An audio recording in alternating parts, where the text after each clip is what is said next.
অনেক দিন ধরেই ভাবছিলাম মর্নিং ওয়াক শুরু করব। তাই আজকে ওয়েদারটা ভালো পেয়ে দুজনেই বেরিয়ে পড়লাম মর্নিং ওয়াকের জন্য। আজকে ওয়েদারটা খুব সুন্দর ছিল বৃষ্টির জন্য। এই রাস্তাটা দেখছো, এখানে ভোরবেলা অনেকেই মর্নিং ওয়াক আর রানিং করে। বৃষ্টির জন্য হয়তো কেউই আসেনি, তাই ফাঁকা রাস্তা পেয়ে আমিও একটু দৌড়ে নিলাম, সাথে একটু হালকা এক্সারসাইজও করেছি। অনেক দিন পর দুজনে ভোরে উঠে এই রাস্তাটায় এসেছি। এত সুন্দর মনোরম পরিবেশ ছিল, কিছুটা সময় এখানেই বসে ঠান্ডা হাওয়াটা অনুভব করছি। এখন আমরা জগিং করছি দুজনে, মর্নিং ওয়াক। এখন থেকে আমরা প্রায় রোজই আসবো, এটা আমাদের রেজলিউশন নতুন।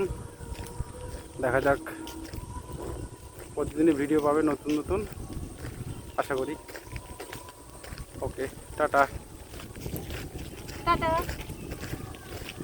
বাড়ি এসেই গরম জল আর ড্রাই ফ্রুটস খেজুর খেয়ে সোজা স্নান করে এসে তাড়াতাড়ি চিলা দিয়ে ব্রেকফাস্টটা সারলাম। ব্যাস এটুকুই ছিল আজকের morning routine of my healthy lifestyle. Tata.